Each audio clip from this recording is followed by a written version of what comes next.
Yeah, soldiers, it's for the Anime States Country video, and this is another legacy reading, another fanfic read. This time it is chapters 7 through 10. So we're adding one extra chapter into this equation as we get into, again, one of my favorite fanfics of all time. So let's get into this. But before we do, first off, again, shout out to my boy Typhoon for the thumbnail. That's one thing.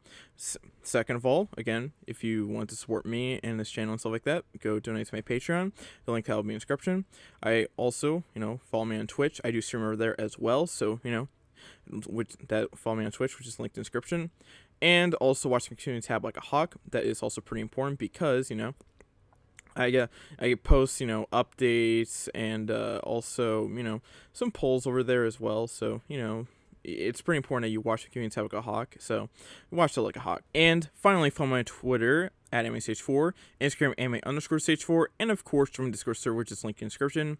And I will give you a reason to follow, so join us at the end of the video. So watch until the end.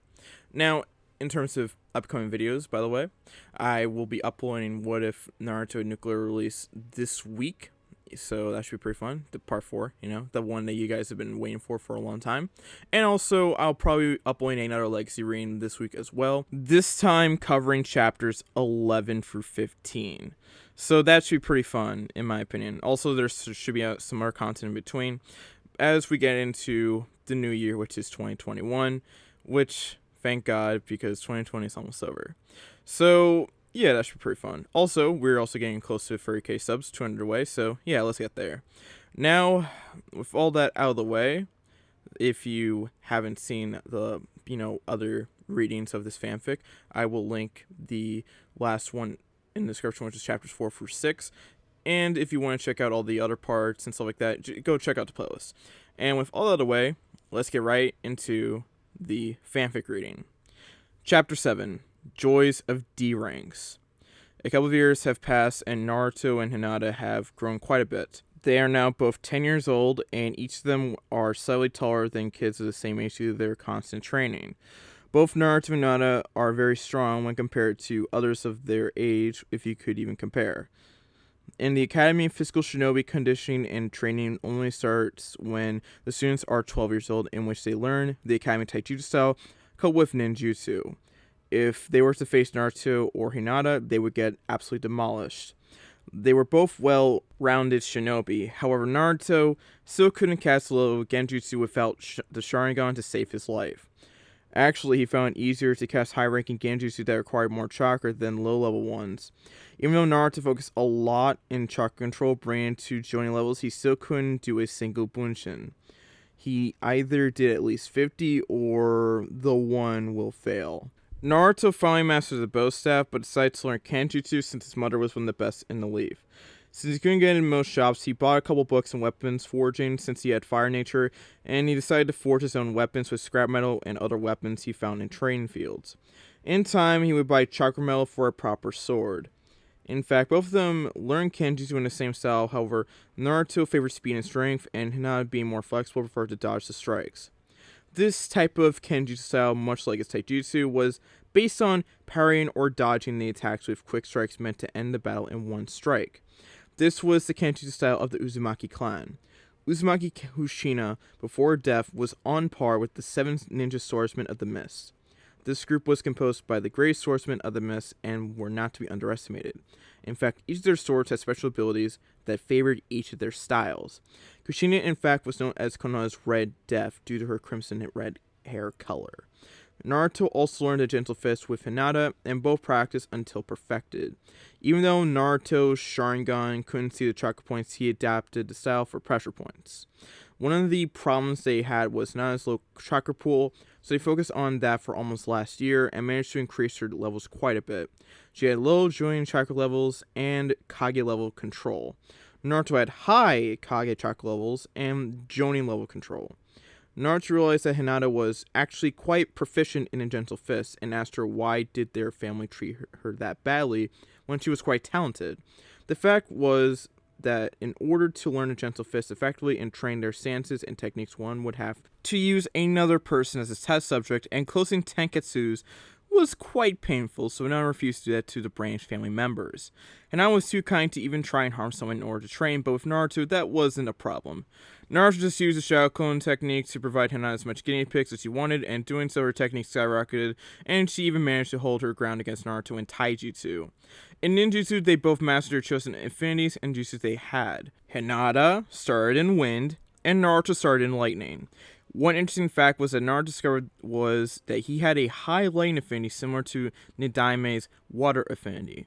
In fact, Naruto wasn't really a sensor in the normal terms since he didn't sense chakra. Naruto, due to this lighting affinity, could actually feel the bioelectricity of the people around him. Knowing that he had such a high affinity, he started to invest more and more into this element. He went to his father's library and gathered all the light techniques that he could. Now we find Naruto walking from the village heading to the Hokage Tower. The villagers still sent the usual glares and they still would try to harm him, but now with this training, he managed to escape. He could have fought them, but he chose not to harm them. He didn't want to give the poor Hokage more paperwork. Hokage Tower. He arrived at the Hokage Tower and made his way up. Arriving at the Hokage's office, he turned to the secretary. He never liked her, and the feeling was mutual. She was one of the idiotic civilians who couldn't tell the difference between a scroll and a steel kunai. Just let it go, kid. Someday they will understand, the Kyuubi said. Naruto nodded inwardly. Good morning. I came to talk with Hokage. Is he available? Naruto asked politely, as he, for once, didn't want trouble. She looked up and saw that fiend in front of her, and with a disgusting face, she said, "What would the Hokage want for a fiend like you?" She spat. "You just be careful in how you address me. When we're on word and I have permission to separate your head from your shoulders," he said in a serious tone, while releasing a bit of ki, or killer intent, as she was a civilian and too much could kill her. The Hokage will see you now," she quickly said, fearing for her life, while showing a false smile. Naruto opened the door to see a smiling face of the Hokage. "Naruto-kun, how have you been?" the Hokage asked. "I'm fine. Actually, I have a favor to ask you," he said to Hiruzen, to which the Hokage raised an eyebrow. "I'll do my best. What do you need?" he said. "Well, you see, I'm running a bit low on cash this month, and I know that I'm not a shinobi yet, but would it be possible for me to get a couple of D ranks?" he said, looking at Hokage's thinking face. The Hokage pondered the situation. Genins always hate these missions and they tend to stockpile. Besides, it couldn't hurt, he thought. "Sure, Naruto-kun, but you do realize that these missions are normally done with a joining sensei and their Genin squad, so they will take long for you," he said. "No problem, man. I can create my own army if I need to," Naruto said, placing his fingers in the cross form, channeling some chakra, and in a puff of smoke, 20 clones appeared in the office. The Hokage's jaw hit the floor, seeing a 10-year-old Naruto pull off a B-rank kinjutsu. "Where did you learn that? You do realize the technique is a kinjutsu for its massive chakra uses, right?" he said, trying to make Naruto understand the dangers of the technique. "Relax, Gigi. I copied when I was watching Kakashi and a weird guy named Guy, and Green Spank shouting something about flames of youth spar. Besides, I have a crap ton of chakras, so I can easily make 1,000 clones to still be in fine condition," he said with a smirk. The Hokage nodded slowly. "Kami, he can make 1,000 clones at 10 years old. I know he's a Jinchuriki person with tail beast inside, but damn, he'll be a chakra powerhouse soon," he thought. "Okay, Naruto, since you aren't an official ninja, I'll give you the missions, and later when you become one, I'll add them to your file. Come with me to the mission room," the Hokage said, and they both left the Hokage's office, heading towards the mission room. Konoha's mission room. "So, let's see what we got here," the Hokage said, going through the available missions. "How many do you want? Seeing as you can create a bunch of clones, I think you might be able to clear our workload," the Hokage continued. Naruto pondered. "Give me 10 missions. If I have time today, I'll do a few more. Besides, tonight I decided to go visit Kurenai, so I'll have the day for the missions," Naruto said, picking scrolls and opening the first. "Damn cat," Naruto thought as he read the first mission. It was retrieve a fearsome beast. The name of said beast was Tora, the one-tailed demon cat. "Oh, please, I got 8 more tails," the Kyuubi said. "Besides, we can always burn her to a crisp and blame enemy ninja," Kyuubi said, chuckling, and Naruto's sweat dropped. A few hours later, "Come here, Tora. Here, kitty," Naruto said, trying to approach the cat without having her flee. Naruto channeled chakra to his legs and jumped catching the cat. Tora didn't find it much fun as she started clawing him all over the place. "Oh, hell, I'm tired of this," Naruto said, activating his Sharingan. He looked at the Tora and said, "Makin Kasegui no Jutsu, shackling stakes." The Genjutsu paralyzed Tora, and Naruto said, "Makin Jikoku Goka no Jutsu, hellfire technique." This new Genjutsu made Tora think she was being burned alive. Naruto chuckled evilly as Tora screamed in pain. Kyuubi seeing this, his sweat dropped and fought. I got dumbass for a container. Next mission, helping the farmer.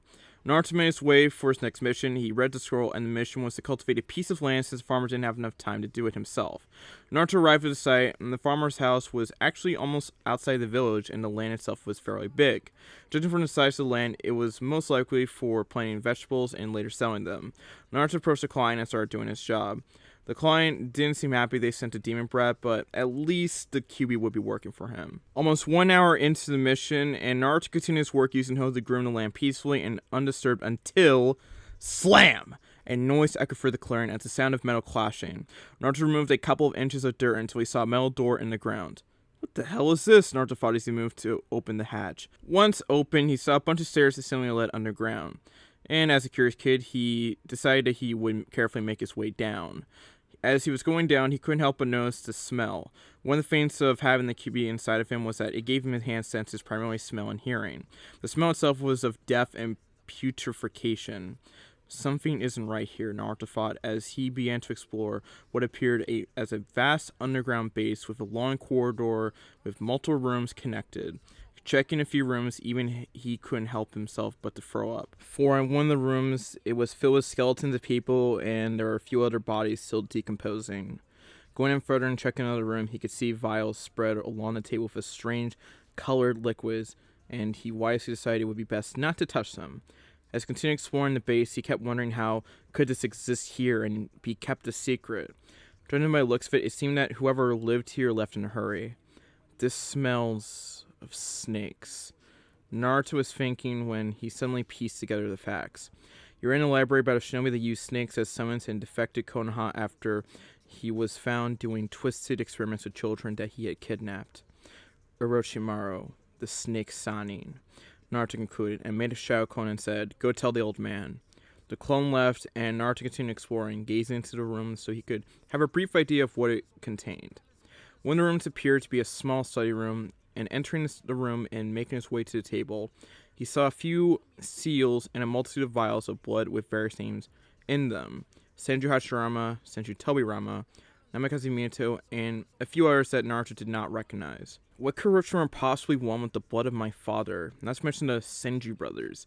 Naruto kept wondering until he saw a few notes written in what it seemed to be a diary, and he continued reading until that twisted bastard. Hokage office. He was having a normal day in his office, and by normal I say he was cursing Minato for leaving him with the paperwork, and when suddenly he saw Naruto bursting through the door. "Old man," Naruto started. "I think I found one of Orochimaru's old bases," to which Hokage yelled, "What?" I was doing one of the missions, and I was cultivating a field until I hit a metal hatch. And after opening it and checking inside, it reeked of snakes, and there were dead bodies all over, Naruto said. "Anbu," the Hokage said, and in front of him appeared an Anbu with a weasel mask, kneeling before the Hokage and waiting for orders. "Bring me Ibiki and Anko." "Hi, Hokage-sama," the Anbu said, and vanished in a puff of smoke. The Hokage turned to Naruto. "Naruto, are you the original?" he asked, which Naruto shook his head negatively. "Boss is in checking the rest of the base to make sure no one enters it," the clone responded. "Then tell him to continue guarding the entrance until Anko and Ibiki arrive, then tell him to come here immediately afterwards," the Hokage said, getting a nod before the clone dispelled. Orochimaru base. Naruto was still going for the base until the memories of the clone hit him, and he stopped and gathered what he was doing and made his way to the entrance. Naruto waited a couple of minutes before a man and woman dropped in front of him. The man was about 193 centimeters, 6'4", and had wore traditional black Anbu pants and a black jacket. He also wore a long-sleeved black jacket and a scarf that covered the top of his head. The man had a few scars on his face, and Naruto recognized him from a couple of pranks he pulled, and that he was Morino Ibiki, a Tokubetsu special Jonin and the commander of Konoha's torture and interrogation force. Besides, Ibiki was a woman who had approximately 167 centimeters in height, or 5'5", and she wore a full-body mesh armor with a short brown skirt and a long trench coat that barely covered her D-cup breasts.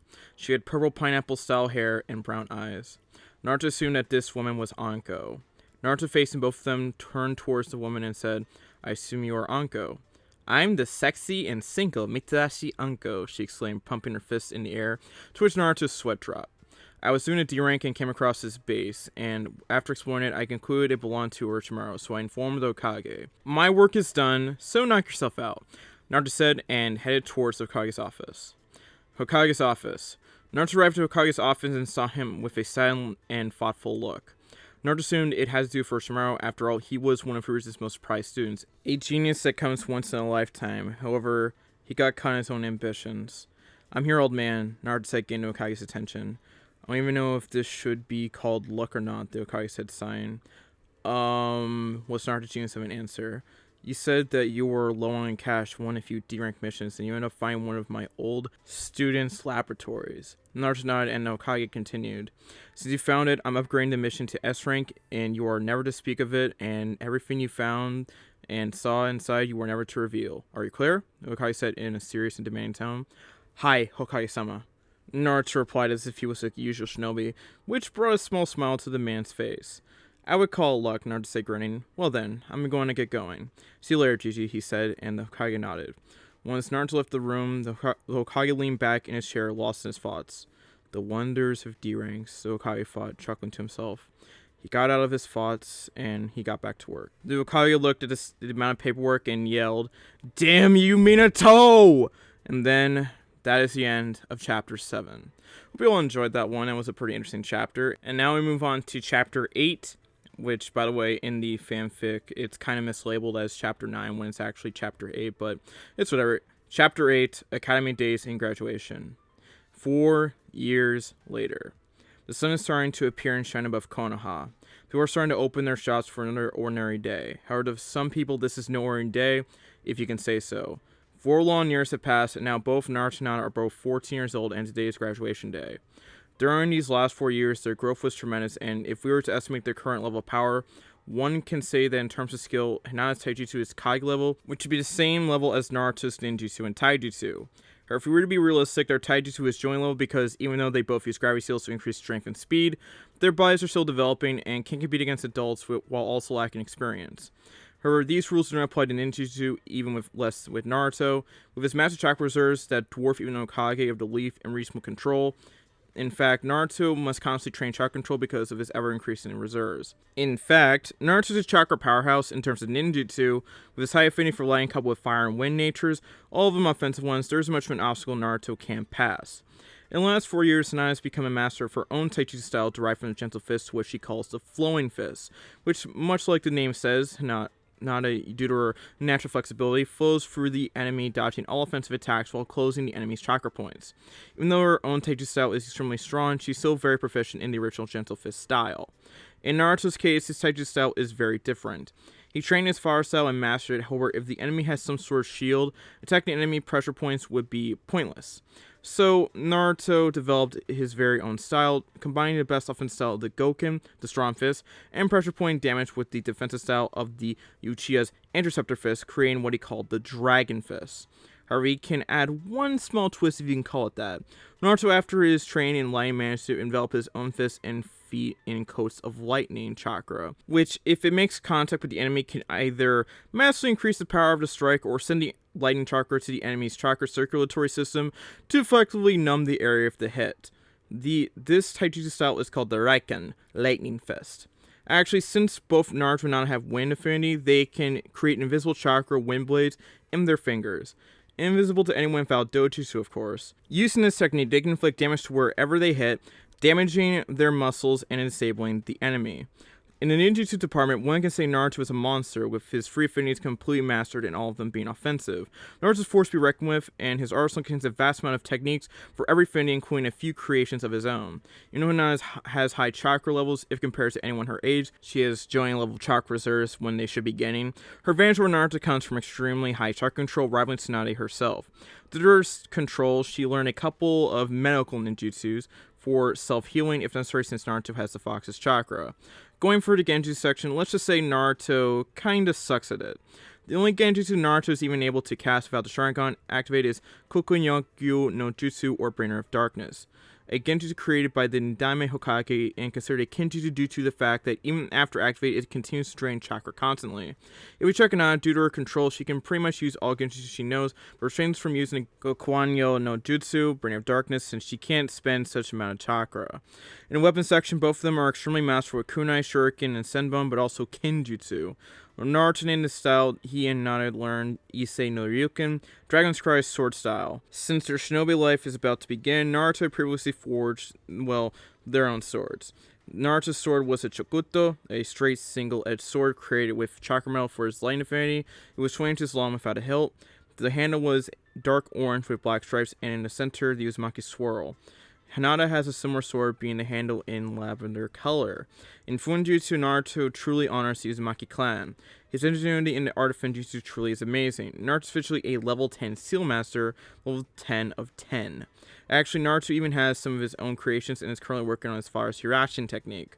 However, the Shiki formula of the Hirashin must be created for his own user, so Naruto cannot use his father's kunais, since the Shiki formula is tied to the user's blood. Naruto has to admit that his father is truly magnificent and creates such a simple yet complex technique. Hinata also has been training Funjutsu, but not so as extensively as Naruto. Since Naruto used his Shadow Clone army to pretty much devour every book, in fact, I believe that Naruto managed to read almost every book in the library. One might not believe it, but Naruto focused a lot of Shadow Clones in politics and laws of Konoha, since he would have to one day put up with the council. In the last section, we have medical training. Neither of them have extensive medical training. Hinata can use a few simple techniques to heal superficial wounds. Both of them have a pretty good grasp of poisons and antidotes, but also human anatomy. It's in here that the Senbon came into play. Naruto can use Senbon to mix with his pressure point jutsu, if necessary, but also coat the Senbon with paralyzing or killing poison of his own creation. All in all, both Naruto and Hinata are extremely skilled and resourceful shinobi, even though they are actually civilians. However, any civilian that can use chakra can be considered a shinobi. Graduation day. Naruto's house. The sun was coming up, its beams breaking through the window. Naruto was peacefully sleeping but began to stir as the sun started shining through the room. Looking down, he saw what most likely was an angel, and I was sleeping with her head in his chest. The sun hitting her pale skin, making her glow like a goddess. Kissing her forehead, she started to stir and yawn. Tempted to open her eyes, she noticed a hand slowly caressing her hair. She knew it was Naruto. She didn't want to leave his warmth and tried to snuggle closer to him, burying her face in his chest. Naruto seen this chuckled. Hinata-chan, he started. We have to get up. Don't forget it's graduation day, he said as he made a Kage Bunshin to go make breakfast. I want to get up, she pouted. You're required to be my pillow, she said, to which she smirked. Pulling her chin up, he slowly placed a kiss on her lips, waking up the sleeping beauty. Come on now, Hime, he says, rolling both of them with him on top of her, placed a few kisses on her neck, making her giggle. Fine, she said, finally agreeing with the blonde. They both got up and started to get dressed. Hina-chan, it's time, he said, and Hinata nodded. Today was the day their masks would come off. They were more than powerful enough to protect themselves and let the world see who they really were. Of course, they wouldn't show off to the world, but the dead last Dobe, loudmouth, blonde, and the shy and kind Hinata were no more. Naruto was now about 165 centimeters, 5'4", and had two fangs of blonde hair that framed his face. He wore orange baggy pants with black flames in the bottom with a white strapping on his right leg. He had a white jacket with orange endings and mid-length black sleeves. In a baggy jacket, it had a kanji for 9. He wore black fingerless gloves with metal on the back of the hand, and in each wrist bracelets with sword shields for kunai, shuriken, senbon, and his sword, and a small belt with numerous other scrolls. Anyone who saw him now wouldn't even recognize him. Hana was slightly shorter than him, but if we would compare to the rest of the class, she would be one of the tallest people there. She wore black pants with white strappings holding kunai pouches, and a white bulky jacket with white fur, and she also had a lavender piece of cloth tied to her forehead, a gift from Naruto. You look handsome, Naruto-kun, she said in a sweet voice that sent shivers to the blonde. Boss, breakfast is ready, the clone said, and brought milk and cereal, bacon and eggs for breakfast, and they both silently ate and started preparing for the last day in the academy. Thank Kami, Naruto thought. After breakfast, both left the house and headed towards the academy. Hinata was wrapped around Naruto's right arm. It didn't matter anymore who saw them, it was the beginning of their shinobi careers. The walk was rather calm, many villagers didn't even recognize Naruto. Arriving at the academy, they realized it was a bit earlier, then they made their way to the back of the classroom, and they sat waiting for their classmates and sensei. Soon after their arrival, the classroom started filling, and moments later entered the almighty Uchiha Sasuke, followed of course by his horde of horny fangirls. Sasuke scanned the room and spotted both Hinata and someone with her. Discarding it, he made his way to the first row and took a seat by the window so he could gaze outside when bored.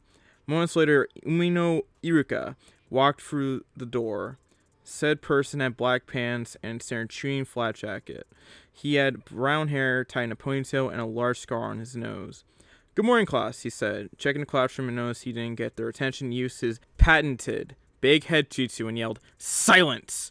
Everyone quieted down, and Iruka started calling the students to mark their presence, until he reached Uzumaki Naruto. Naruto was about to answer when another one beat him to it. "Looks like Dobie is failing again," Sasuke said, getting laughs from everyone. "Are you all blind?" a voice from the back of the classroom said. Getting everyone's attention and looking at him like he was a ghost, he said, "Yo." Waving his hand, present Iruka sensei. Everyone was blanking at said person, still processing that this was, well, Naruto. Naruto? The pink banshee, aka Sakura, asked. "The one and only," he said with a foxy grin. The whole class looked at the new look, and it was a vast improvement over the old one, honestly. Gotta say, the new outfit looked really good. Iruka would then snap out of his trance over the surprise and finish his list. "As you all know," Iruka started, "today is your graduation exam. At the end of today, those who pass will become shinobi of the leaf. We will start with the written exam, followed by weapons, taijutsu, and finally ninjutsu. Now, let's begin," Iruka said and started handing out the exams. As he got near Naruto, a discreet smile appeared in Mizuki. Mizuki was Iruka's assistant, and like many others, he hated the demon brat and tried everything so he could fail and have his revenge. Naruto sensed something strange about this exam and discreetly activated Sharingan and discovered a well-placed genjutsu on the test. Making a half-tiger hand seal and saying in his mind, "Kai!" The genjutsu dispelled and showed the real exam. The Naruto started filling, and after 20 minutes, he was already done, as was Hinata, and both waited for the rest of the class. "Okay, class, time's up," Iruka said, and Mizuki got up and started collecting the exams. After which, the class moved to train field for weapons exam. "Alright, class, you have here 10 kunai and 10 shuriken that you must throw and hit the marks," Iruka explained, and started calling names, and each of the students moved forward for the evaluation.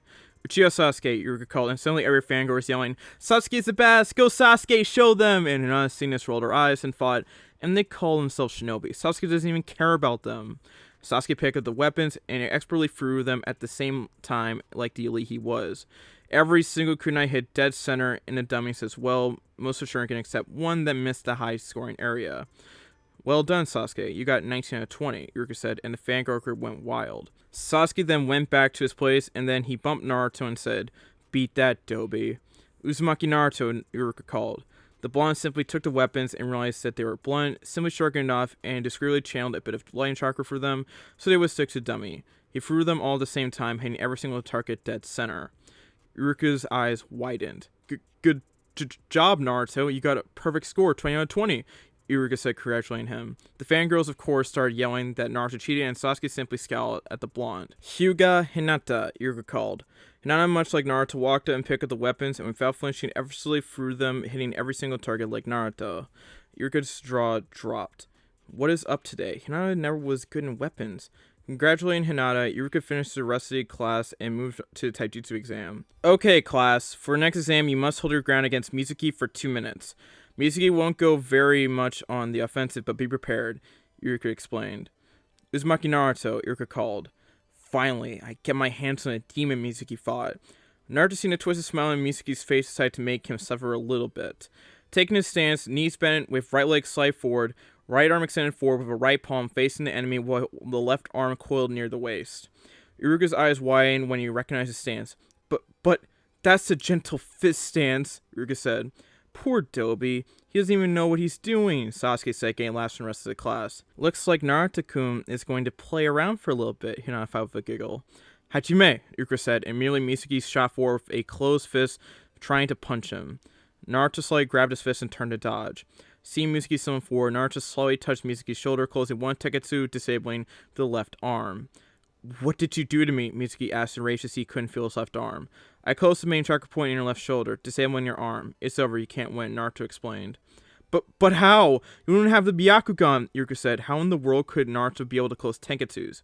"True, however, the chakra points are fixed in the enemy's network, so I can remember where they are and estimate their location seeing my enemy. After that, I send a small burst of chakra for area of effect, so I can't actually know exactly where a chakra point is, but nonetheless, it works," Naruto explained.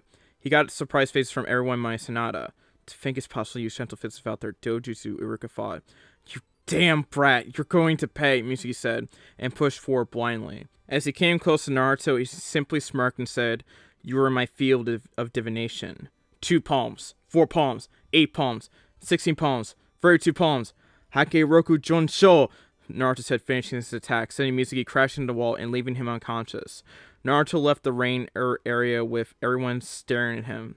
He just pulled a main house secret technique of the Hyuga clan. "Cheater!" the fangirls yelled. "How can that Dobi defeated Chunin? That power should belong to me, an elite." Sasuke fought Bruin in the spot. Iruka gave everyone 30 minutes for an interval while he picked up and took Mizuki to the infirmary. "Alright, since Naruto knocked out Mizuki, we're going to have the students fight one-on-one while I observe," Iruka explained. "Hyuga Hinata versus Yamanaka Ino," Iruka called out. "Poor girl, tried to not get hurt," Hinata Ino taunted, to which Hinata rolled her eyes. It was time to show them who they were. "Hajime!" Ino quickly dashed forward. Hinata simply raised her right hand, aiming for Ino. Channeling chakra to her palm, she said, "Hake Kusho," air palm. A blast of air was sent and hit Ino dead center in her chest, throwing her out of the rain and onto the ground, leaving her unconscious. "You cheated! It's taijutsu only," Sakura screeched, making everyone bring their hands to their ears. "That attack is considered taijutsu." "Sorry," Hinata explained. "What in the world is going on here? Hinata was never that good at taijutsu, and Naruto always seemed like a street brawler," Iruka thought. Iruka picked Ino up and did a quick checkup on her and left her leaned against the wall, waiting for her to wake up so she can be pit against someone else, since he didn't see her do much. After taijutsu exam was over, everyone went inside the classroom while Iruka called which student individually for ninjutsu portion.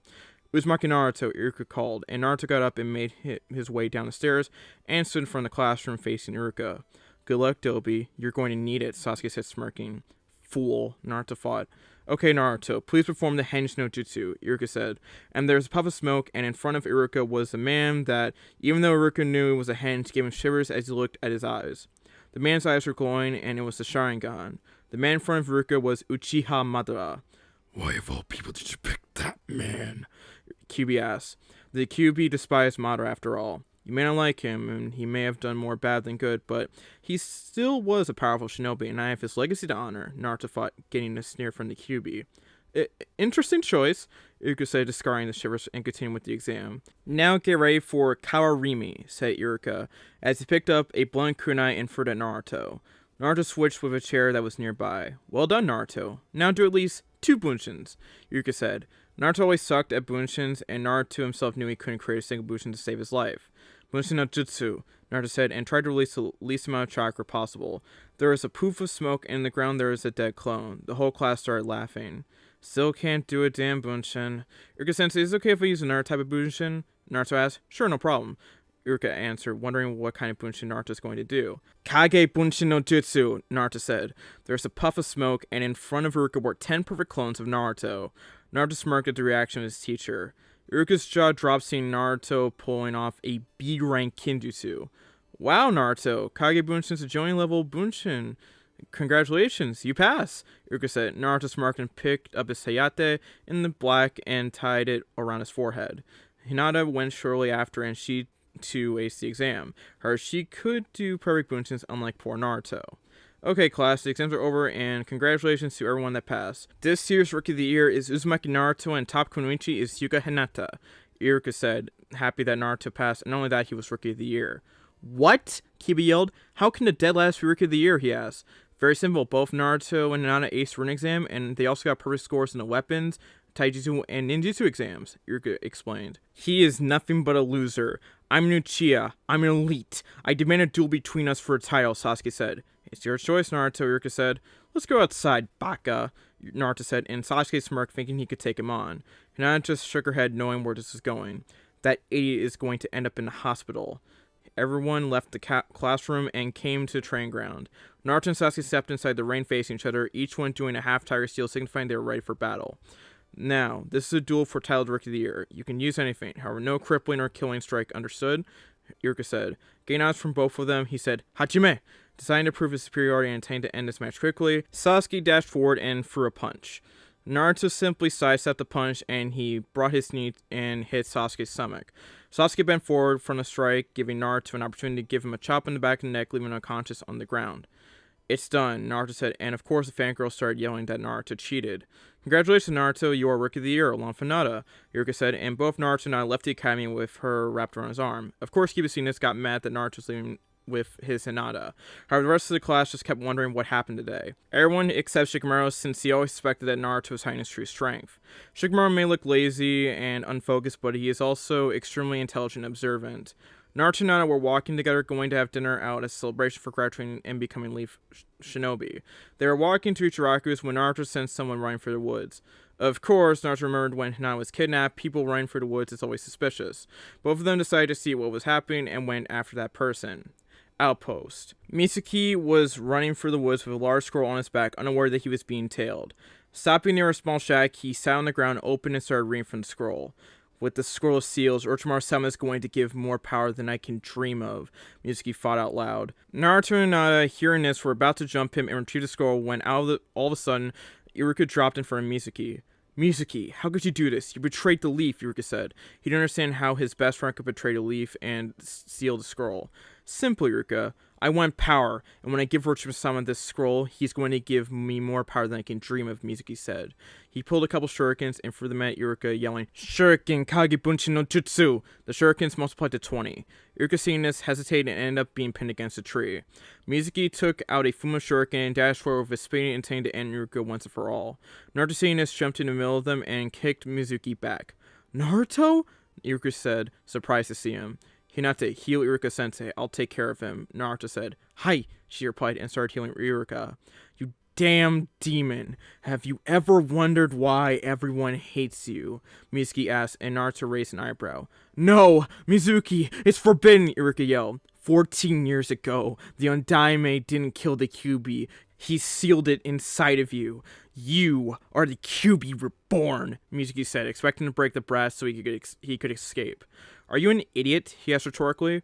Mizuki narrowed his eyes, wondering how it didn't do anything. I've known about the Kyuubi since I was 5 years old. Hell, I've been talking to him ever since. Did you even wonder why I have the kanji for 9 in my jacket? It's because I take pride in being a Jinchuriki. My life may not have been easy, but I'm happy that Yondaime chose me, Naruto said, getting shocked faces from both Mizuki and Iruka. Enough talk. Since you broke the first law, I have permission to kill you, Naruto explained. Try it, demon fox, Mizuki said, and took the last of his Fuma shurikens and threw it at him. Naruto dodged the shuriken and went for a couple of hand seals and said, Katon, Gyuyaku no Jutsu, great fireball technique. Mizuki's eyes widened when he saw the fireball coming. He jumped to the left where Naruto was waiting and gave him a fierce kick to the ribs, sending Mizuki crashing to the trees. Mizuki barely got up since he got a couple broken ribs. He was then trying to specify Demon Brat when suddenly something grabbed his ankle. Looking down, he saw a hand sticking out of the ground, grabbing him tightly. Doton, Shinju Zansho no Jutsu, Naruto said, dragging and burying Mizuki, leaving only his head out of the ground. Mizuki tried to get out, but he got nowhere. Naruto picked up the scroll of seals and caught a glimpse of a technique. Opening the scroll, it said Bunshin Daibakua, clone explosion, B rank. Closing the scroll, he put it on his back and went to Iruka as Hinata was finished healing him.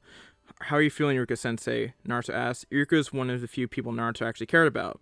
I'm fine, thanks to you, he replied. Moments later, the Anbu arrived at the scene and took Iruka, Naruto, and Hinata to the Hokage, and Mizuki to Ibiki, Hokage's office. Anbu arrived with the three of them at the Hokage's office. Naruto delivered the scroll seals to the Hokage. Well done, Naruto. Due to yours and Hinata's help, we managed to secure the scroll seals and catch a traitor. I'm concerned it's a B-rank mission. I saw what happened through my crystal ball, and I know you learned jutsu from the scroll. Just be careful with that one. Anything else I might do for you in compensation, the Hokage asked. He was secretly happy that Naruto took his training seriously. Actually, there is Gigi, Naruto said, and got smacked in the head by Iruka. Show some respect to Hokage, you brat, Iruka said. Heh. Don't worry so much, Iruka, the Hokage said. I want to ask you if I could be on the same team as Hinata-chan without Sasuke. We both know there will come a time I will need my eyes, and I don't want any problems, he said. And the Hokage raised an eyebrow concerning the request. I know what you're thinking. I bet you were considering placing me along with Sasuke and Hinata since Rookie of the Year goes with Kunichi of the Year, and we would create a heavy assault team, Naruto explained and continued. However, you can still get the same benefits you have Kiba, Sasuke, and Sakura for the heavy assault team, and you can have a perfect dragon team along with heavy assault with me, Hinata, and Shino since I have my eyes and I'm a sensor, Naruto finished. Eyes? Iruka asked. The Hokage, seeing Naruto ask him what to do, suddenly said, It's up to you, Naruto, the Hokage said. Iruka-sensei, if you promise to not tell anyone until I reveal it, I will tell you, Naruto said, and Iruka replied. You can trust me, Naruto. You know that. Look into my eyes, Naruto said and closed them. Slowly opened them for dramatic effect. They were blood red with 3 tomoes in each eye. Naruto's eyes were a fully matured Sharingan. Holy shit, Iruka yelled. Naruto simply rubbed the back of his head. That's why you transform into Madara during the exam, Iruka said, and Hokage raised an eyebrow. Of course, Sensei. I have a legacy to keep. After all, Madara is my grandfather, Naruto said. Iruka's jaw dropped hearing this. Naruto is the grandson of one of the most powerful shinobi to ever live. Naruto, you really are the number one unpredictable ninja of Konoha, he said, and both Naruto and Hokage laughed. Naruto, if you have a fully matured Sharingan, how could you be the dead last up until now? Iruka asked. Deception is a ninja's greatest tool. Listen to some of your lectures, he said, smirking, to which Iruka just dumbly nodded. All's well that ends well. Naruto, I agree with your request.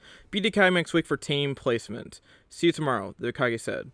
Naruto, how about I take you both to ramen as a thank you? Iruka asked, and of course Naruto agreed, jumping in the air. The Hokage just shook his head, seeing all 3 of them leaving his office. He sighed and picked up the pencil and then said, "No!" The Hokage yelled, seeing all the paperwork pop out of nowhere. Naruto, hearing the Hokage yell, thought, maybe I should tell him one of these days. And that is the end of chapter 8. Well, that was a pretty good chapter in my opinion. And I think it was pretty interesting to see Naruto, pass the graduation exam in this version, since again he's a lot more powerful. And Naruto definitely is very OP in this fanfic. And things are about to get a lot more interesting as we read chapters 9 and 10. So, how about we get into chapter 9, which is mislabeled as 10, Problems. Chapter 9, Problems. Ruka, Naruto, and Nana walk peacefully to reach Raku's ramen stand. A thank you from Ruka for Naruto and Nana saving his life. Iruka got injured by the Shuriken rain, but Hinata did a wonderful job healing him. Naruto, Iruka, and Nana sat down at the ramen stand. Oi, old man, come here, I'm hungry, Naruto yelled. Oh, Naruto, glad to see you and Hinata, Teuchi said, and both nodded. Okay, since Iruka-sensei is paying, you can start with 10 bowls of pork ramen for me, Naruto said, and Iruka whined his eyes, thinking if it was a good idea offering him dinner. I'll take 2 bowls of vegetable ramen, Hinata said. I'll take 1 bowl of shrimp ramen. Say, Hinata, Iruka said, gaining her attention. Were you faking with Naruto since the beginning, Iruka asked. Of course, you actually don't know, but we are boyfriend and girlfriend, she said, giving Naruto a kiss on the cheek, making the blonde blush. Who would have thought? Damn, you are some good actors, Iruka said, getting chuckles from both of them. Why did you two hide your strength in your relationship, Iruka asked. You know that I'm the QB Jinchuriki, right? Naruto asked, and Iruka nodded. And pretty much all the villagers and almost all the shinobi hate me for carrying him. To them, I'm a painful reminder of what happened that night. You know that they tried to hurt or kill me many times. If the civilian council knew how strong I was, they would do everything they could to stop the demon from getting strong, he said. The reason I decided to hide our relationship was pretty much the same reason. They would try and hurt her as well. I've already heard some people calling her demon whore already, and I'll be damned if I let anyone else hurt her. I would burn this village faster to the ground than I would allow anyone to place hands on her. So we decided to stay in the shadows until we were strong enough to protect ourselves, he concluded. Iruka was surprised how the number 1 knucklehead thought of everything. He would never in a million years think that Naruto was so clever and insightful. You certainly fooled me, Iruka said, and everyone laughed. They started eating calmly. And you, Hinata, I get the feeling that you are not a shy girl, he said, pointing to her. She giggled and answered, I was shy when I first met Naruto, but over the years I grew out of it thanks to him. Also, who do you think helped him in his pranks? She said, laughing, and Iruka's jaw dropped. Actually, I kind of liked acting shy and letting everyone else brag about how good they are. How strong are you really? Iruka asked in a serious tone. Well, we've never matched against anyone other than ourselves, but the furball says we are around joining in terms of taijutsu and ninjutsu. I suck at genjutsu, so around low Chunin and that. Other than that, I'm a level 10 steel master, Naruto explained, and of course Iruka didn't even know what to say. Poor guy. Wait, if you are a joining level, how the hell can't you do a strange single bunshin? Iruka asked, and Naruto chuckled. Well, you see, one side effect of having a Biju steel inside of you when you are young is that you tend to develop large chakra reserves. I estimate I have about 4 times more chakra than Gigi, so even though I have joint level chakra control, I still have too much chakra to perform a single bunshin, Naruto explained. Iruka didn't know what to think or do. The academy that last was student level, had 4 times the chakra reserves as Hokage, and was a seal master. And besides that, he had a mature Sharingan. Iruka then just fainted from all that flowing inside his head. Oi, sensei, wake up, you still got to pay, Naruto yelled, trying to wake up the fainted Iruka. Council room. The Hokage was approaching a room. Standing near its double doors was an Anbu Garinet. The Anbu bowed to the Hokage and opened the doors. The Hokage entered the room, and to his left were seated the clan heads of Konoha, also known as Shinobi Council, and to his left were the few important civilians known as the Civilian Council. Near Shinobi Council were also seated 3 people. They were Mitaka Hamura, Utatane Kao, and Shimura Danzo. They were former teammates to the Hokage in his young days and are also currently his advisors or elders. The Hokage made his way through the room and sat at a small table in front of the Konoha Council. Good evening to everyone. Now, may I know the reason why the council has been summoned? The Hokage asked in a bored tone. After doing all the paperwork, he still had to put up with the damn council. Yes, Hokage-sama, said one merchant of the Civilian Council as he stood up. We heard that the deep Uzumaki Naruto graduated from the academy. You cannot allow him to become a shinobi. He's too dangerous, he said. The Hokage sighed as he knew his day would come.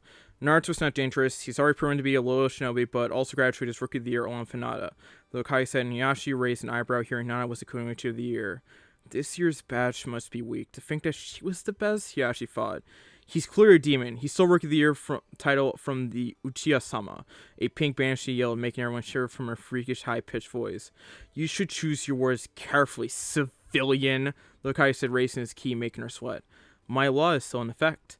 But Hokage-sama, you cannot allow him near the clan heirs. He could hurt them all, a fat merchant said, while the shinobi side rolled their eyes. Enough, the Hokage said in a serious tone. Many of you civilians may not know, but Naruto has already saved his village today, he said, getting confused looks from everyone. As you don't know, today one of the academy teachers, Mizuki, broke into Hokage's vault and stole the scroll seals.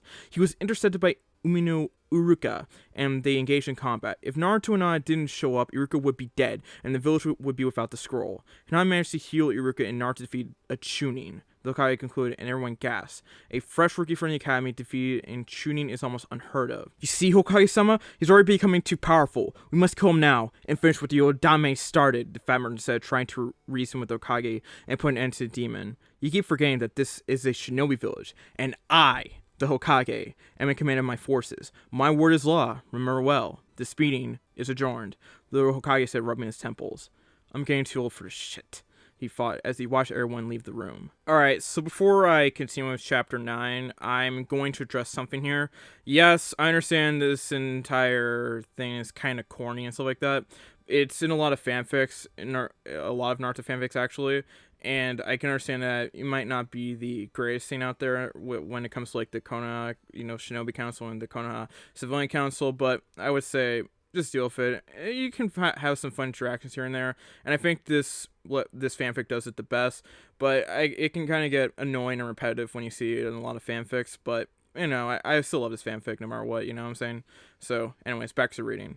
Later that night, everyone in the village was sleeping peacefully, including our favorite pair, Naruto and Hinata.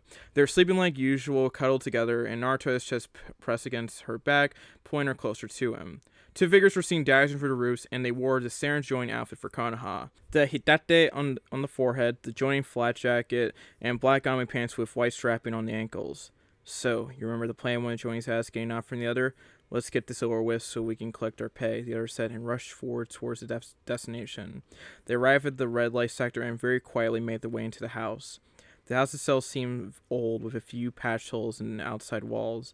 They approached the window and saw the sleeping pair, the demon and its whore. They decided to make the entrance through the roof, seeing that their bed was too close to the window. They quickly and stealthily entered the house and made their way into the bedroom. They were approaching their bed, and one said, "This is your end, demon," and they quickly drove 2 kunais through both of their chests. The Jonin smiled in victory until there's a puff of smoke and revealed 2 logs with kunais. They turned around and didn't like their view very much. They saw a Sharingan blazing and the Byakugan activated. Oh, the demon has a Sharingan? He probably stole it when he killed the Uchiha clan. Let's kill them, one of the Jonin said, and dashed to the pair. Okay, Nana, you take one, I'll take the other. Be careful, they're Jonin. You might be skilled, but they have more strength than us, Naruto said. Hi, she replied, and they dashed to intercept one of the Jonins. With Naruto, Why are you attacking us? Is it crime to attack a fellow shinobi? The leaf Naruto asked, knowing pretty much the answer. You're no partner to us. Die, demon. Jonin responded and took the kunai and slashed horizontally. Naruto ducked, and using his foot, he struck the Jonin's foot and making him tumble forward. Using his momentum, Naruto lifted his knee and managed to strike him in the gut. The Jonin quickly recovered and jumped back. Not bad, demon. Let's take this up a notch, Jonin said, and quickly made a few hand signs and yelled, Doten, Tsuchi no Yori, earth style earth armor, and enveloped his body in a strong earth shell. He sees an earth shell? Good thing my main affinity is lightning, Naruto thought. They dashed forward and exchanged a few blows. Thanks to Sharingan, Naruto managed to block or dodge every single one of them. However, due to the enemy's armor, his strikes were ineffective, and he couldn't attack any pressure points. Naruto switched to his own ninjutsu style with the lightning fist. Naruto changed his hands and feet in a coat of lightning chakra. He dashed forward and went for a low kick, and Jonin jumped up to avoid it. Naruto quickly recovered and sent a massive punch to Jonin's chest, destroying his armor and sending him against the wall. That hurt, you damn brat, the Jonin yelled. They both engaged again, but Naruto had the upper hand. Deciding to end it with and going to help Hinata, Naruto sidestepped a punch and infused his fingers with lightning chakra and pressed hard against Jonin's head near the head, discharging chakra in his vagus nerve, sending the Jonin to cardiac arrest. Naruto left the Jonin shaking on the floor and left him to go help Hinata. He turned around to see Hinata having the upper hand until she made a mistake, and the Jonin took the opportunity and went for a horizontal slash. Hinata! Naruto yelled. He deactivated his gravity seals and dashed at the top of speed to help her. Knowing that he wouldn't reach her in time, he did the only thing he could and substituted himself with her. Naruto, now in the place now, was seeing the blade come closer and closer. His Sharingan could be seen as a curse, for it was showing his death in slow motion. He tried to bring his kunai to block the sword, but it was too late. Just as the blade was about to make contact, Naruto unwillingly channeled a massive amount of chakra to his eyes until they started spinning and reversing its colors. Suddenly, everything became clearer, and time seemed to slow down even more. Naruto was watching the blade come closer and closer, and just as he was about to make contact with his skin, the strangest thing happened. The blade continued in its path as if slicing cleanly through him, but Naruto didn't feel any pain. The enemy Jonin didn't know what was happening. His blade seemed to face right through the demon as if he wasn't there. The blade left his body as if nothing ever happened. It was then he looked at his eyes. Instead of the blood-red eyes with black tomoes, Naruto's eyes switched to being pure black in the middle of it on a glowing red crack circle with 3 red orbs on it. The Jonin didn't know what it was, but it was too late. Naruto caught the Jonin's hand as if it left him and broke his wrist, making him drop the sword. When Naruto looked at him in the eyes with his Sharingan spinning and said, Genjutsu, force sleep. As he said this, the Jonin fell to the ground unconscious. Naruto turned to Hinata, who was too stunned with what happened that she didn't even see him approach. Hinata, are you alright? Are you hurt? Naruto asked, concerned of her. I'm not hurt thanks to you, she said, and hugged him and cried. I can't believe they would drop so low to attack us in the night. I guess I was too optimistic, Naruto thought. They separated until Hinata looked at him and gasped. Naruto-kun, your eyes, she said. Naruto didn't know what she was talking about and went into the bathroom and looked in the mirror and raised an eyebrow. What the hell is this, he thought. That kid is the next form of the Sharingan, known as the Eternal Mangekyou Sharingan. You are very lucky to have awakened it. That particular eyes only awakens in life and death situations or through intense training. The Kyuubi explained. So that's why that blade passed for me. It must be a power of it, he thought. I guess, but I've never seen that one in particular. I've seen moderate techniques using those eyes, but I don't know how to use them, so you have to figure it out on your own. Deal with the intruders. I'll explain something about those eyes later, the Kyuubi said, and Naruto nodded and quickly went to Jonin as survived and tied him up, placing a chakra restricting seal on him. A couple minutes later, the body of the dead Jonin was sealed in a scroll that Naruto would later take to Hokage. He picked up a glass of water and splashed it on Jonin's face, waking him. Hi there, buddy. Let's talk now, Naruto said in a sweet voice that sent shivers even to Hinata that had her Byakugan active to see if he would lie. Damn, demon. I'm not saying anything. You might as well kill me now, Jonin said, trying to hide his fear at being at the mercy of the demon after trying to kill his lover. Where's the fun in killing you? Naruto said, and activated his normal Sharingan and said, Maigen Jikoku Goka no Jutsu, Hellfire Technique. The Jonin was trapped in the Genjutsu and felt like he was being burned alive. Since he was tied up and had chakra restriction seal, he couldn't break the illusion. This went on for a few minutes until the Jonin decided he couldn't take it anymore. Okay, I'll talk. Please stop, he begged until Naruto ended the jutsu and looked at him with his Sharingan along with Hinata, checking for lies. Listen well, I'll only say this once, Naruto said with his Sharingan glowing, making the Jonin nod quickly. Why did you decide to attack us? Naruto asked. He wanted to know why all of a sudden they decided to take such a direct approach against him. It was a deal me and my friend would kill you for a payment, the Jonin explained, looking at the corpse of his friend and thinking it was a mistake to accept it, but it was too late now. I see. And who requested the mission? The Jonin hesitated in telling him who asked for the death of the demon. Naruto deactivated Sharingan and locked eyes with Jonin. His cold blue eyes that seemed to penetrate his soul made him flinch. It was Tuno Kanta, a merchant of this village, and belongs to the civilian council, Jonin answered. And Naruto had already suspected would have been one of the civilians with large enough wealth to hire 2 Jonins. Hinata, is he telling the truth? Naruto asked, and Hinata nodded. Naruto turned to the tied-up Jonin and smirked. What are you going to do to me? Jonin asked in a fearful voice. He didn't want any more pain. He preferred a quick death. As much as I would like to kill you now, I won't. I'm delivering you to Hokage tomorrow morning with your friend over there, and after that I'm calling for the execution of said civilian, Naruto said, and went behind him and knocked him out with a quick chop to the neck. What do we do now? Hinata asked. They were too pumped up to sleep now. It's 4 a.m. The Hokage's office opens at 7, so in the meantime, I'm placing a few security seals around the house to make sure this doesn't happen again, he said. Naruto went to Hinata and kissed her. He hugged her and whispered, I'm sorry. It's my fault. They're after me, Naruto said. He was so sad and mad that the villagers would try to even kill her. It's not your fault. And besides, don't think this is enough to drive me away from you, she replied, and gave him a passionate kiss. Thank you, Naruto said, happy to have the woman he would spend the rest of his life with. Naruto went to the walls and quickly placed security and privacy seals, and a target detector seal lock at the door. With his Kagebunshin, it only took him around an hour to fully seal his apartment to making sure that whoever tried to break in would have a nasty surprise. They both lay in bed with Hinata snuggled together until she fell asleep in the safety of his arms. This wasn't how he intended to start his day. Naruto drifted off to sleep and went to his mindscape to talk with the QB. So, QB, what did you want to tell me about my new eyes? Naruto asked, excited to have unlocked the eyes that made Uchiha Madara so powerful. Okay, kid. This is gonna be a long story, so shut up and listen well, the QB said, and Naruto nodded. It all began a few thousand years ago. The human race was living peacefully among each other until one day a fearsome beast appeared. No one knows where it originated, but it was too powerful for humans to defeat. Many thought it was a punishment from the gods. The beast itself had 10 tails and was known as the Chubi, the 10 tails. Nothing seemed to be able to stop until a man appeared and faced the beast alone. This man managed to defeat the beast by sealing it inside his own body. He would later be known as the Rikudo Seinin, the father of all ninjutsu. The man was able to say arrow for defeating the beast and was considered by all a god amongst men. However, he too aged and sooner or later came to his old age.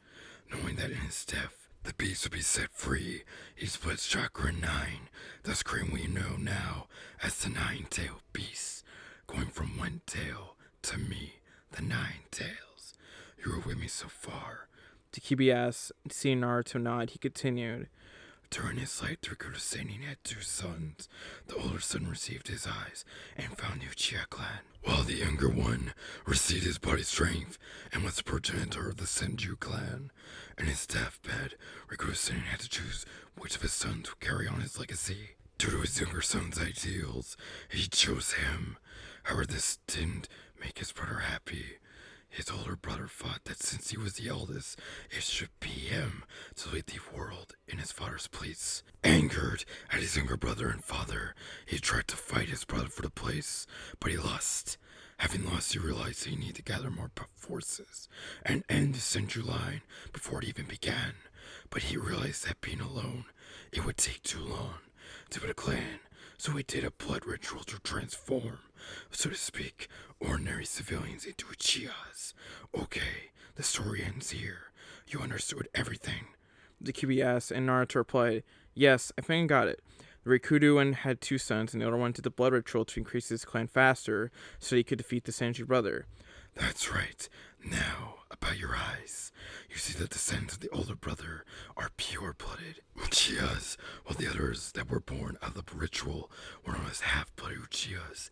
Nowadays, no one even knows the distinction anymore. The key difference between the two is the activation of the Mangekyo. If you are part of the half-blood side, you've had to kill someone close to you and experience the emotion of that loss in order to awaken it. And you have to awaken it as you are using your eyes. You are constantly losing sight until becoming permanently blind, unless you removed your eyes and placed it in its eyes, the eyes of your brother, father, or someone directly related to you. And in doing so, you achieve the eternal Mangekyo Sharingan. However, the pure-blooded Uchihas achieve the Mangekyo Sharingan differently. They activate those eyes and they either battle and life in death situations. And when they achieve it, it was already in its eternal form. The line of the pure-blooded Chias was Madara's line. Since he only had Minato, and his brother didn't have any son that we know of, currently, you are the last of the pure-blooded line. The QB concluded. Does that mean that one day my sons will be able to have Mangekyo? Naruto asked. Yes, since Sharingan gene is dominant, only one of the parents is necessary, and you being pure-blooded, your sons would awaken Mangekyo in its final form, like you. The QB answered. It's good. I wouldn't even think about killing someone close to me for power. I have a question, though. I've read that Madara stole his brother's eyes. Naruto wondered. You can't trust everything you read. You might have stolen them, but you didn't need them. The QB replied. Now that I think about it, that Baka is constantly bragging on being an Uchiha, and he isn't even pure-blooded, Naruto said, laughing. Thanks, it's almost 7 a.m. I'll see you later, Naruto said, and left the mindscape. Naruto got up and picked up the scrolls containing the two Jonin. He and Nana got dressed and made their way to the Hokage Tower to start the day by giving the old man a nice, early, fresh headache. How thoughtful. Hokage Tower. The Hokage was currently leaning in his chair and enjoying a cup of hot tea to jumpstart with him in his paperwork. It was truly the nightmare of all Hokages. Suddenly, there was a knock on his door. Come in, the Hokage said. The door opened and he saw an unhappy Naruto carrying two scrolls with Hinata. This can't be good, he thought. Naruto-kun, how are you doing? He asked. We're doing fine, better than these two, in fact, Naruto replied, and tossed the scrolls to Hokage. Naruto, what is this? The Hokage asked. Open them and see for yourself. The Hokage opened both the scrolls and saw it was a sealing scroll. He channeled chakra through both of them, and on the floor appeared a dead Jonin while the other was tied up but awake. Naruto, what's the meaning of this? Hokage asked in a serious tone. Naruto walked up to the tied up Jonin and removed the duct tape from his mouth and asked, Would you do the honors? Which the Jonin replied, We were hired by Tuno Kanta to kill the deep. Naruto didn't allow him to finish that sentence, and he then sent him a cold glare of his Sharingan. The man gulped and continued, Uzumaki Naruto. Jeez, what a mess. The others did, I suppose, Hokage asked, and Naruto nodded.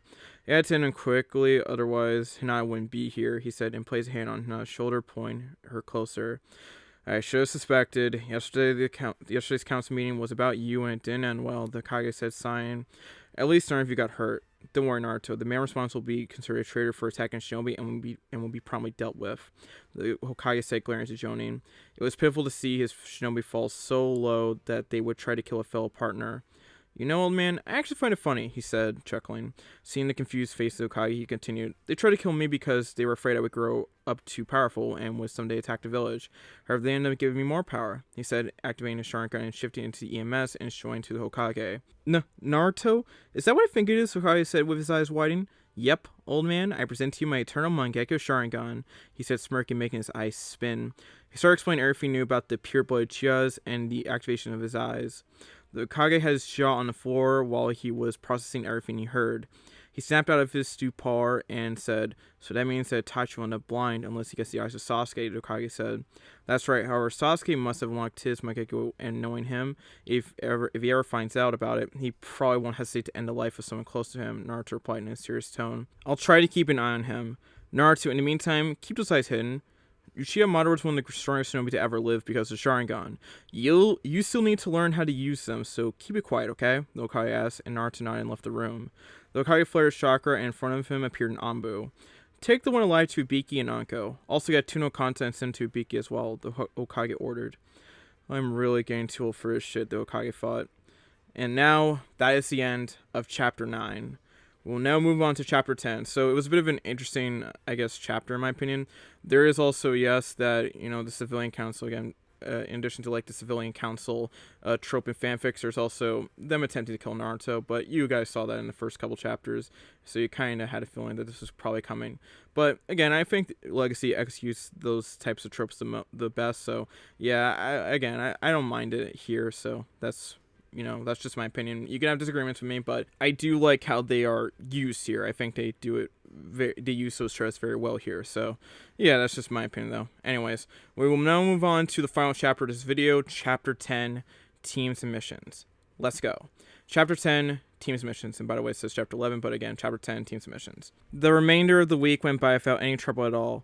However, both Naruto and Nada were extra weird when walking outside of their house. Naruto placed a few extra layers of defensive seals on his house, so his house was very secure, and anyone who tried to force their way in would meet a pleasant 100 volts of electricity through their skulls.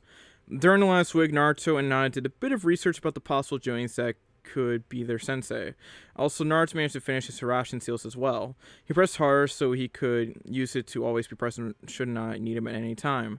However, he still hasn't mastered the technique, so it isn't battle ready. Flashback. Both of Naruto and Nana were at home. Nana was preparing dinner while Naruto was in the living room working on his seals. "Hey, Nana-chan, come here," Naruto said, and Nana walked out the kitchen. Naruto thought she seemed even more beautiful with her hair strapped in a ponytail while wearing a lavender apron. "Do you need anything, Naruto-kun?" she asked. Naruto approached her and gave her a slight kiss on the lips. "I have a present for you," he said, with his hands behind his back, taunting her to try and take it from his hands. Finally giving up, she pouted, and then Naruto smirked and gave her her wrapped gift. She unwrapped it and found a small ring and gasped. The ring was pure shining silver. It had the form of a fox, and the ring started with the head of a fox and ended with its tail. "It's beautiful. Thank you," she said, hugging him. "Glad you like it. But this ring is special. Not only says that I love you, but also contains the Hirashin Shiki formula, which means that if you're in trouble, just channel some chakra into the ring and I'll be there in a flash," he explained, and she gave him a passionate kiss, showing him her undying love. And in the flashback. Another thing that Naruto tried to work on during this week was his new Sharingan. He had to admit his new form was fucking awesome. QB also explained the powers he knew of the Mangekyou Sharingan since he saw Madara use them. Flashback. Naruto was lying in his bed trying to fall asleep, but was finding it very hard. Since the murder attempt on both him and Hana a couple days ago, even though he secured his house, he was always on high alert. Deciding to pass some time, he went to his mindscape to talk with QB about his new eyes. Actually, Naruto changed his mindscape. It was no longer that old sewer, now it was a vast forest with, nearby mountains and plenty of animals so that the QB wouldn't be bored. "Hey, Furball," Naruto said. The QB glared at him. "What do you want, brat? I was trying to sleep," the QB said. "I can't sleep, so I just thought you explained to me the new powers I can use with my new eyes," he said. "Like I told you, I've only seen him use them. I can't even be sure if you can use them. For instance, that power you used last time, I never saw Madara use it, so more than likely, the Mangekyou does not always have the same powers," the QB explained. "Well, that sucks," Naruto replied.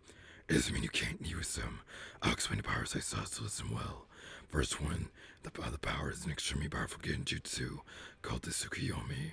Once you lock eyes with the enemy, you can cast a technique, and the user is trapped. Inside technique Yorikami, you can create and manipulate everything, even time itself. You can make the time pass differently from the outside. It can be 3 days in your technique, but in the real world, it has only been a couple of seconds.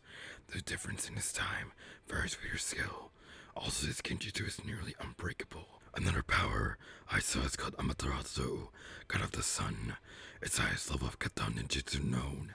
If your eyes, you can summon or put out the so-called Amaterasu flames. These are black flames that burn anything in its path and don't disappear until the target you want is completely incinerated. It doesn't matter if you even use a Suiton Jutsu. They never die until the target is gone. The last power, and probably the most powerful, is a defensive armor with offensive capabilities. It's called the Susanoo, God of the Sea and Storms. It creates a humanoid-like shaped armor around you. The more chakra you send, the stronger and bigger it gets. I've seen Susanoo's perfect form. Let me tell you, it's not something you want to face. This humanoid armor also carries a shield for defensive purposes, like deflecting more powerful focus attacks, but also a sword for offense. You gotta love it. The QB concluded and asked for confirmation. "I'm awesome, believe it," Naruto shouted, excited with such awesome powers. "He's still an idiot," the QB thought. "Now, you know. Leave. I'm trying to sleep," the QB said / ordered. And a flashback. With the final week now over, we find Naruto and Nana at home finishing up their breakfast. Today, they would find their teens to meet with their Jonin sensei. "Are you ready, Hinata-chan?" Naruto asked, getting a nod. He held her arm and vanished in a lane Shunshin towards the academy. They arrived at the roof, not wanting to arouse many questions. They made their way down to their respective classroom, and the room was already filled with their friends. However, Rika-sensei still hadn't arrived, and Nana made her way up the stairs and sat in the back row. Naruto, of course, followed her, but as he was walking, he was met by the glare of one Uchiha Sasuke. And Sasuke was still pissed by losing to Dobe, the dead last of the academy. "How could trash like that defeat me and Uchiha?" Next time he'll beg for mercy, Sasuke thought, smirking. Even though Naruto had grown up physically but also mentally, he still couldn't resist a few taunts, especially from Sasuke, a fellow clan member, so to speak. They stayed like this a few minutes, glaring at each other, until Sasuke had enough and turned away, plotting the various ways he could ice his brother. Naruto walked up the stairs to join Hinata when another problem appeared in the form of Inuzuka Kiba. "Hey, Hinata-chan, how are you?" Kiba asked as he moved to sit next to her. "I'm fine, Kiba. Stop. That seat is for Naruto," she replied. "How come, Hinata-chan? I'm better than him, an alpha," Kiba said, rubbing his finger on the bridge of his nose. Kiba, of course, being from the Inuzuka clan, had a high sense of pride and manliness to the fact that he is the male heir to the clan. "I don't care what you are, Kiba, and I told you that. I like Naruto," she said in a stirring tone. Kiba even took a step back. The Sharingan he knew was no more. "Kiba, stop hitting my girlfriend," Naruto said as he approached both of them. He passed Kiba, who sneered at him, and sat next to Hinata and kissed her on the cheek to further make his point on Kiba. "Stop pestering her," Kiba yelled, gathering the attention of most of the class and waking up the resident genius. "Damn it, Kiba, do you have to be so loud?" "Troublesome," Shikamaru said as he yawned and tried to resume his sleep. "Just forget him and go back to your cloud watching," Naruto said. "Smartass," Shikamaru replied and went back to sleep. "Kiba, Hinata's with me, so I appreciate if you stop bothering us," Naruto said, raising his ki, making him sweat and furthering his point.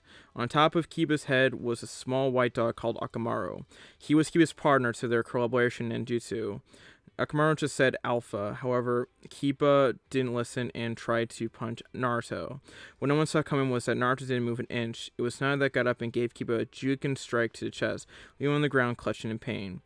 "Don't you think it was too much, Hinata-chan?" Naruto whispered to her. "I'm tired of him always trying to get me to go out with him," Hinata replied, to getting a nod from Naruto. Also, here's an office note. I don't usually say anything here, but Hinata's getting her Road to Ninja personality here in this fanfic, I guess, simply because someone has to keep Naruto in check, so that's kind of why Hinata's a little bit more different. So she's got a bit of her personality from Road to Ninja, so that's pretty fun. Kiba slowly got up and went to a different seat while glaring daggers at Naruto. A few minutes passed and running was heard in the classroom. Suddenly the door opened and in came running Sakura and Ino. "First place," Sakura yelled and trying her best to regain her breath. "What are you talking about? My foot was clearly ahead of you," Ino replied. Sakura took her opportunity to run to the seat near Sasuke, however, was occupied by Kiba. "Kiba, get out so I can sit with Sasuke-kun," the pink banshee said. Kiba simply scowled, wondering what Sasuke had that he didn't. Deciding to prove he was the alpha male in the class, he jumped into the table and started glaring at Sasuke. Their eyes were a few inches apart, and then suddenly one of the students in the row below got up and pushed Kiba forward towards Sasuke. To Kiba, everything went in slow motion. He was getting closer to Sasuke. Too close. Thump. Thump. His face connected with Sasuke. However, this connection was rather unfortunate as they connected with their lips. The entire class froze, seeing the most desired male, which was Sasuke, kissing the alpha male. Shikamaru woke up and stared at the event. Choji stopped eating, and even Shino slightly dropped his glasses.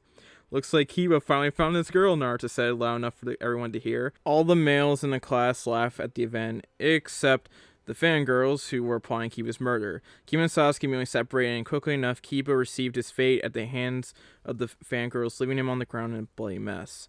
Everyone quieted down after the event, and suddenly the front door of the classroom opened, and Iruka entered with a stack of papers beneath his arms. "Morning, class," Iruka said, and was surprised he didn't need his patented big head jutsu to silence his class. "After today, everyone, you are now ninja of the leaf, but you are mere genin," Iruka stated. "The difficult part is only the beginning. You will now be divided in teams of 3 members and will be taught by a Junin sensei. We've tried to balance the teams, so here they are. Team 1, Naruto this time dozed off. Team 7, Haruno Sakura, Uchiha Sasuke, Inuzuka Kiba. Your sensei will be Hatake Kakashi," Iruka said. Naruto was happy that the Sandaime took his suggestion and didn't put him with the Uchiha. Kiba, of course, wasn't happy that he was with the Uchiha. He would need to show him who the real alpha was. Team 8, Uzumaki Naruto, Hyuga Hinata, Aparami Shino.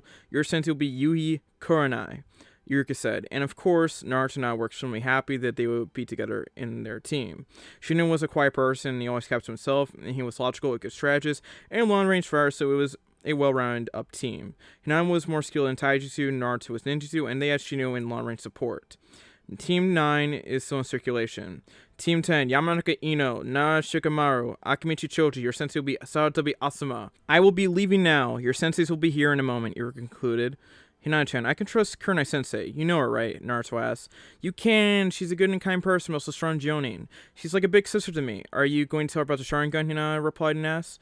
I think I should. I mean, we are a team, right? He asked and nodded. The classroom door opened and two joinings entered. The first one had the traditional joining clothes.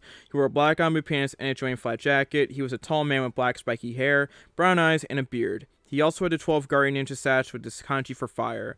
This person was Saratobi Osama and was the son of the Sadame Hokage, Saratobi Hiruzen. The other joining was a very beautiful woman. She had a shoulder-length black hair, red eyes. Her regular outfit consists of red mesh armor blouse with only the right sleeve visible. Over this is very broad material, which resembles bandages with a pattern on it similar to those of rose thorns. Her hands and upper thighs are also wrapped in bandages. She is Yui Kurenai, Konona's genjutsu mistress. Team 10, meet at the training ground 12 in 30 minutes, Asuma said and left. Teammate meet at the training ground 8 in 30 minutes, Kurenai said, and also left. Naruto got with Hinata and Shino, and they both walked out. Once inside the classroom, Naruto went to Shino and grabbed him and used lightning Shunshin towards his training field. Kurenai was currently waiting at the train ground. She thought it would be a while until they arrived. She sensed track around her, and she got up and saw their team arrive with the Shunshin. She saw it was Naruto that used it. Naruto, you can use the Shunshin? She asked. One normally doesn't see it getting used in a Shunshin. Even though it's a D-rank technique, it uses quite a bit of chakra. Yes, I can, Kurenai-sensei. Hinata can use it as well, he replied. What do we do now, Sensei? Hinata asked. We introduce ourselves, names, likes, dislikes, dreams for future, stuff like that. I'll go first. My name is Yui Kurenai. I like learning new genjutsus and working in my garden. I dislike perverts and traitors. My dream is to be the best genjutsu user and a strong kunoichi. You're next, Naruto, she said. My name is Uzumaki Naruto. I like Hinata-chan, training, and ramen. I dislike traitors and ignorant people. My dream is to be the best Hokage Konoha has ever seen, he said, looking at Hokage Mountain, more specifically as far as head. She turned to Hinata. My name is Hyuga Hinata. I like Naruto-kun, cinnamon rolls, training, and fire pressing. I dislike people that hurt Naruto and traitors. My dream is to become a strong and brave kunoichi and get rid of the Hyuga's pride, she said, speaking the name Hyuga. Even though she hated her father, she would do her best to help her former clan. My name is Aburai Shino. I like bugs, just like people who mistreat and don't understand bugs, and my dream is to become a good clan head, Shino said. Very well, Kurenai said. Naruto and Hinata have already been trained for some time, so they can work well together, and I expect the same for you, Shino, she said, getting a nod from him.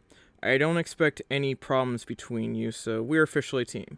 Now I'm going to test you to see your abilities. It's now 9 o'clock, and your objective is to capture me until noon. Got it? She asked, seeing all of them nod, and she disappeared into the forest. The group came closer and started discussing their plan.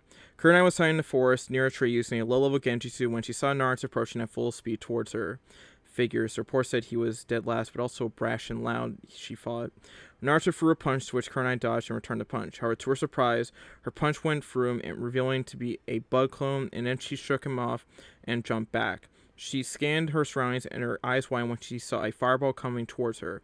She jumped to the left where Hinata was and got hit a few times before substituting with a nearby log. Her team regrouped to plot another plan, since the first almost worked. Kurenai was watching even more carefully since she was caught off guard in a henge bug clone. She had a few close chakra points, but nothing too major. Kurenai was jumping from tree to tree when against her came a barrage of shuriken. She dodged to the left and engaged with Hinata and Taijutsu, noticing she was being overrun.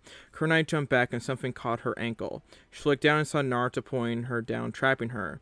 Naruto jumped off the ground and Kurenai was replaced with a log. Damn, she always escapes, Naruto said. If I use real attacks, I could easily win, Naruto thought, disappointed. Kurenai decided to hide herself in a high-ranking genjutsu while she was resting. Their team was no pushover. She held her chakra almost gone. Shino's bugs must have been draining her while she was distracted. She snapped out her thoughts when she heard, Soitan Trishosa, explained Water Wife, Hinata said. Right on. Jibashi, electromagnetic murder, Naruto said. The combination of this with an electric wave of water forced Kurenai to jump up. Naruto was expecting this and gave her a drop kick, sending her crashing to the ground. Kurenai got up but suddenly was unable to move. She looked around her and heard, Funjutsu, four-cornered trap seal, Naruto said. They finally caught Kurenai trapped in a trap seal. This technique works by placing a seal in 4 places forming a square, and when the target is inside, the user can activate and automatically freeze the enemy in place.